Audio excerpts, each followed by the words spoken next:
For a half, the Beavs gave as good as they got, matching the Cardinal blow for blow in what looked like a heavyweight fight. But after halftime, the balance shifted as Stanford's offense bullied their way to a victory. It's time for a brief rest and a reevaluation as Oregon State heads into a bye week. Coach Anderson joins us. Beavers Inside the Huddle starts now. Everybody be a playmaker. Here we go. Toward the back of the end zone. Touchdown, Beavers! And welcome into the Flat Tail Brewing Studios, along with Sleepy Steve Priest. Was that your nickname, Steve? No. It wasn't? They never nicknamed me that. They just thought it all the time. You have a great story about falling asleep under a bench prior to a game, and they had to come into the locker room and wake you up. So I am very surprised that you did not have the nickname Sleepy Steve Priest. We won the game, too. It is right now. I'm Dusty Harra. Coach Gary Anderson will be joining us in a few moments to break down everything that was Oregon State's 42-24 loss against Stanford last week, and then preview what the Beavs do during this bye week to improve before taking on the Arizona Wildcats. Steve, where should we start with that with the 42-24 loss? It was good in that first half, and it was a phenomenal effort the Beavs put forth. No question. Everything went well. You know, the diversity of the offense was unbelievable. We saw different kinds of sets. We saw Seth Collins getting better and better. You look at the statistics of the half. The Beavers are absolutely in this football game. 21-17, almost everything down the line. Remember, Beavers hadn't gained 100 yards in a game in 6 years. All of a sudden, they come up with 113 in the first half. A remarkable effort so far. Young Mr. Collins just better and better. And that was the thing, is that they established a run game through the first 3 weeks. Week 4, we saw the youngster unleash his arm, and it was impressive to see completing 20 passes in the game against Stanford. A lot of that coming when things were rolling in that first half. Absolutely, and they were different kinds of passes. I mean, we saw in the clips right there a long touchdown pass. We'll see some others and talk about some others as program goes along.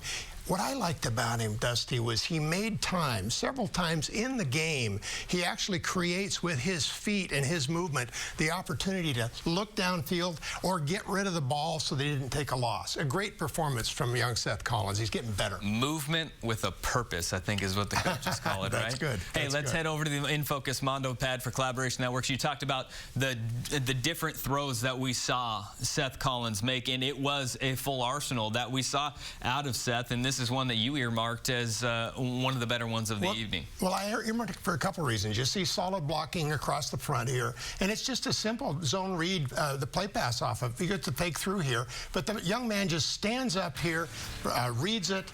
He throws to a new young receiver we'll see from the outside coming down the field. Datron Guyton is a young man, number 9, as you take a look at this. He's got great speed. Look at the throw. It is perfect. He doesn't break stride. Now, Datron is a young guy who has speed, size, the ability to catch the football, make something happen, and that's what Dave Baldwin wants so much, is a receiver who can create yards after catch. You know, and with that, that was a big-time throw, 2nd and 15, something that Oregon State struggled on. Anytime you get behind the sticks, I mean, that has been the struggle with a young quarterback. It's a big-time throw, showing a lot of development from him. Well, and, you know, he's overthrown or underthrown that pass 4 times that I've counted in the first 3 football games. So progress. When you're 20 for 36 and 275 and a touchdown and no interceptions, that's progress. You know, one of the things, though, that reared its ugly head again is a power running game. We saw it nip the Beavs against Michigan, and again, identical offenses. I mean, you talk about 2 tight ends, I formation, pounded down your throat. The power running game of Stanford is really what was the defining factor in that second half. Absolutely. And, you know, the Beavs do pretty well in the first half by changing it up, making multiple, using different people, but then it just takes off. And they bring in the big bodies, and it looks like the Beavers were just worn down. We'll have to check with Coach and see whether that's adjustments they made at halftime or whether the Beavers just aren't ready to play 60 minutes. Well, and do you think that may have something to do with establishing depth? Because you have guys that are in the right spots, but they're just kind of wearing down against veteran teams. Well, yeah, that and at times 8 big offensive linemen blocking you, I think, is a big deal. They're just powerful. All right, we'll have Coach Gary Anderson joining us next. We'll talk about the bye week and things to come, including a recap of what went well and what went wrong against the Stanford Cardinal last Friday night. Beavers Inside the Huddle continues right here on Comcast Sportsnet.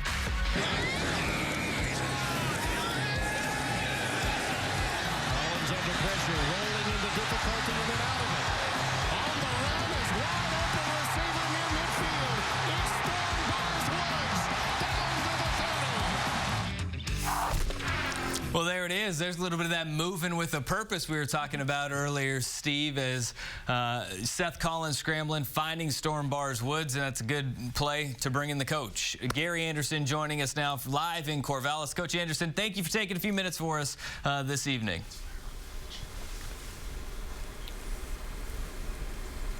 Well, thanks, guys. Great to be here. All right, so we got a few plays dialed up as we're heading into looking at what worked against the Stanford Cardinal last week in the 42-24 loss. And a few of the things that Steve had earmarked were definitely surrounding your quarterback and your running game. Well, Coach, what was really interesting this week, I think, is we saw a lot of Dave Baldwin's movement, his shifts, a lot of different kinds of things. We just saw a great shot on the film of some movement of your quarterback. But let's take a look. This one I loved. It was the first touchdown, and I think this is a fascinating play because we start out, we get a shift here, then we get a shift back the other way. Then we get a shift to the outside and a shift over here. Well, and don't forget about that guy there, too. You get the tight end as well. I keep forgetting him. This is confusing to me, Gary, let alone to these guys. And watch in the end what happens back here. There is absolute confusion. Let's take a look. It turns out to be a simple option, a read. Here we go. And I'm confused. Number 15 doesn't know what's happening. Tell us, are we going to see a lot more of this in this season as we progress?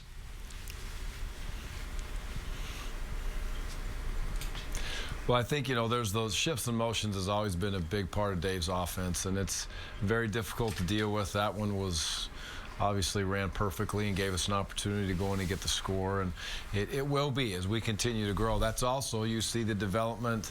That's not easy to do, and Steve, you know that as well as I. For kids to be able to execute that in that setting, in that situation, that takes many reps, and it takes a great knowledge of different types of formations. They're basically in 4 or 5 formations there at different times throughout the shift. It's not just as easy as, say, line up and shift. So it causes confusion, it causes issues. You have to make sure you're prepared to not trick yourself when you do things like that, but we didn't, and obviously it worked very, very well. So I think that will continue to move. I think we used our shift and motions fairly well this year to this point, also to our advantage.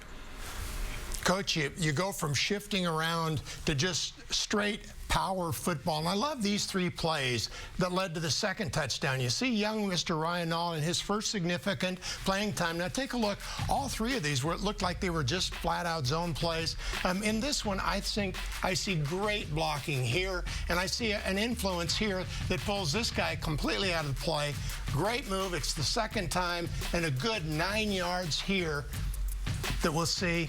And then immediately thereafter, we'll see Ryan make a nice play, take it into the end zone, 3 straight power plays, and a touchdown for the Beavs. Now, Coach, with Ryan Nall, you guys kind of showcased him a little bit more and using him in that running back position. With the news coming out that Deltron Sands is going to be using his red shirt due to the injury, as the Oregonian reported earlier this week.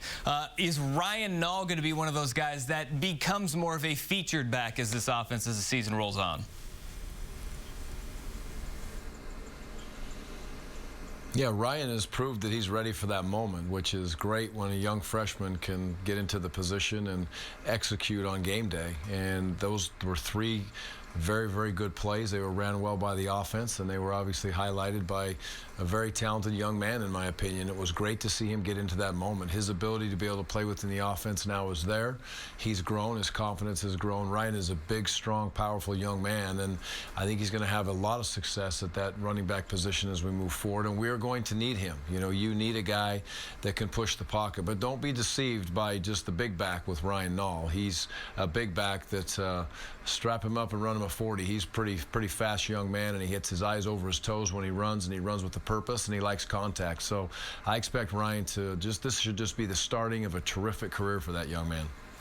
Coach, are these youngsters, is their youth a reason why we are having such a tough time in the third and fourth quarter? Is that, half times to adjustments by the other side, or is it just Beavers putting together 60 full minutes?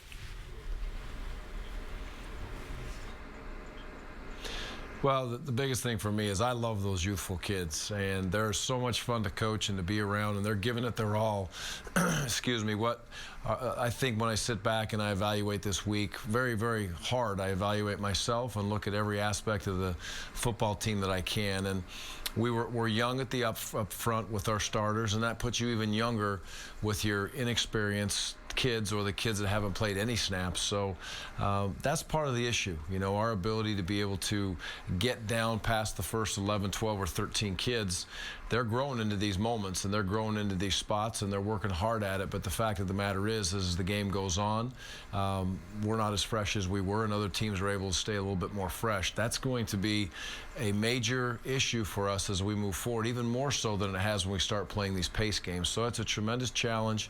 It's a major chess game that we're playing right now as a staff. We're challenging young men to be ready to play, but you have to be careful. You can't put kids into a position when they're not ready to go out in a Division I football game and be able to compete. They may have the talent, they may have the athletic ability, but they just flat might not be ready yet, and that's part of our job, is to make sure we do everything we can to get them on the field. But it's both youth, it's physicalness at some point, and it's also the inexperience of the kids that haven't played yet, even in those first 4 games, and we're going to need some of them to step up and play. But again, we're not looking for excuses. I love this group of kids. They're fun to coach, and they're not looking for excuses either. They expect themselves to go out and win every game, and it's a fun process we're in. Frustrating at times, yes. Has it been great at times? Yes. But I love it. I love this fight. We're just getting underway with Coach Gary Anderson as Beavers Inside the Huddle rolls on with a little defensive talk. But before we let you go to break here real quick, Coach, we played it last week, and we're going to play it again this week. It is the dinner party. We asked one of these 4 players who they would want to go to dinner with. They chose President Obama, Kanye West, and Calvin Johnson. Was it Victor Bolden, Datron Guyton, Hunter Jarman, or Jordan Villeman? Which of those 4 wants dinner with President Obama, Kanye West, and Calvin Johnson? Making it tough on you. Okay, I'm saying Datron's out. I'm gonna go with Jordan. All right, is he right? We get the answer when we come back. Beavers Inside the Huddle continues. You're at a dinner party. Give me the top 3 living people you want there with you. Besides Victor Bolden, who, lives right next to me, so I get to see him all the time, who's like my biggest inspiration. Obama. Diplomatic cooperation between the world's major powers. Kanye. I know I got a bad reputation. And Calvin Johnson. Diving attempt is caught. If there is one thing that Coach Gary Anderson knows, it's his players. He's got it back-to-back weeks. He got Storm Bars Woods last week. This week he gets Jordan Villeman. Coach, one thing I have to ask you before we move on about your correct answer. You eliminated Datron Guyton so quickly from that conversation last segment. What made you go with Jordan, and what got Guyton eliminated so quickly? I just don't think Datron would go with President Obama. That doesn't fit. That wouldn't be the first thing that came out of his mouth, and that would have to be his first answer. So that's why. I love him. He's a great kid, but he's not going to do that with not Obama. All right. Well, you got Jordan Villeman right, and Jordan obviously showcased in the offense last week against Stanford. My keys to the game the last 2 weeks have been get the ball in this kid's hands. How special is Jordan Villeman as an athlete and kind of helping out your young quarterback develop just by being a great athlete on the edge?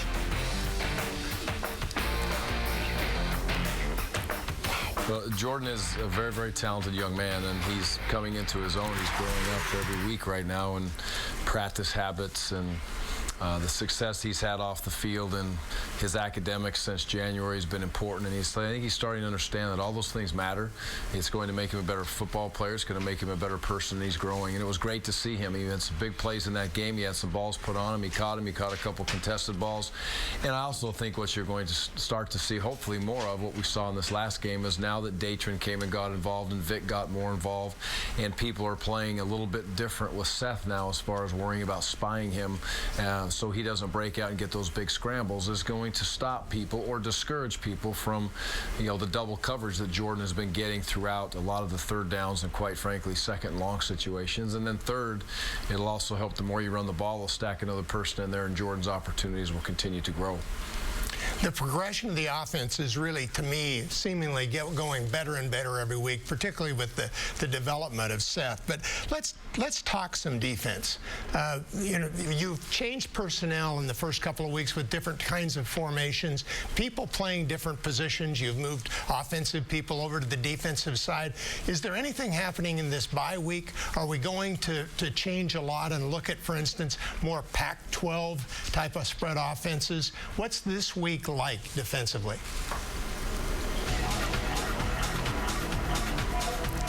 Well, you sit down, and again, bye week came at a great time. It gives me the ability to be able to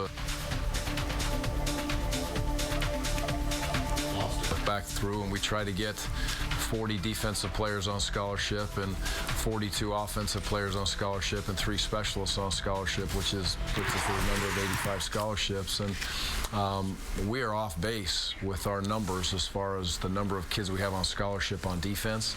That cannot be fixed in 1 year, and that puts our numbers down. When your numbers are down, you obviously don't have as many bodies. So we are trying to continually mold that.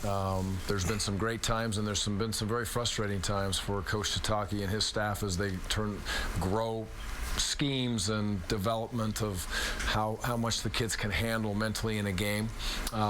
We are shifting gears. You're exactly right. We're going much more into the spread. So hopefully we have some young men that aren't quite as strong at this point that they will be as they continue to grow and develop, but they have great natural God-given ability, and they can run fast, and they're natural reactors. In the spread offense, you can allow some kids to get on the field and play.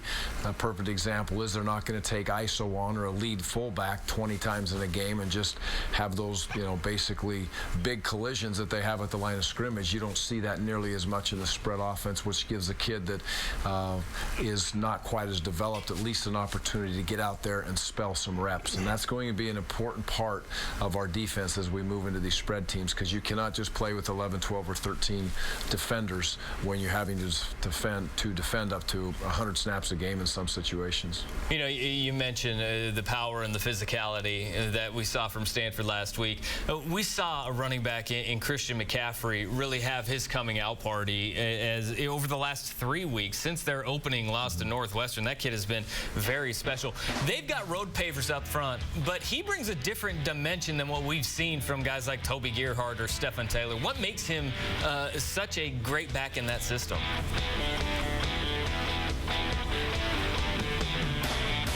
Well, one thing I would say, he is an unbelievable competitor, and I would take that back to high school. Well, I'd probably take it back to when he was born. Obviously, his daddy was a tremendous player, but I remember watching him in high school, and he was a great player then. He was a great team leader. He was a competitor. That's transferred over. Last year, he played wide receiver. It's very obvious. Looking at him and his body type, he has worked extremely hard since high school. I'd imagine he's quite a bit bigger than he was a year ago when he played almost exclusive wide receiver. He is a big kid.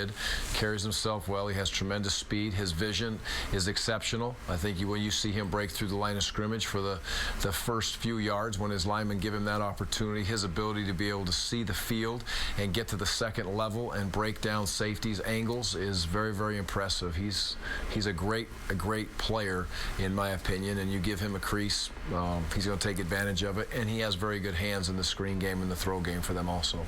All right, Coach, as we do every week, we'll head to the Twitterverse Twitterverse and get a fan question in. This one comes from David, and he's asking, we already addressed Ryan Nall, and Ryan Nall getting more carries moving forward, but what about Villeman and Guyton getting some chances on some deep routes before the half? Is that something that we're going to see a little bit more, stretching the field vertically with Jordan and Guyton?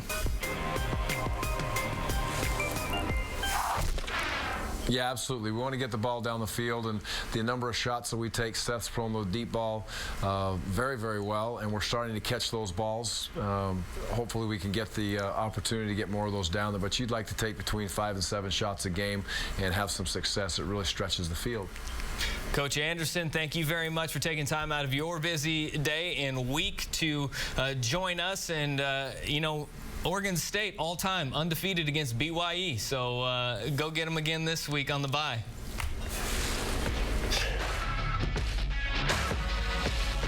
Here's what's coming up on Comcast Sportsnet. CSN Game Day Saturday, 9 a.m.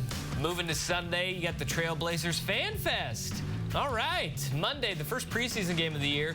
Blazers-Kings, Talkin' Ball will follow immediately after that. And then Wednesday night, Talkin' Beavers comes back to Comcast Sportsnet.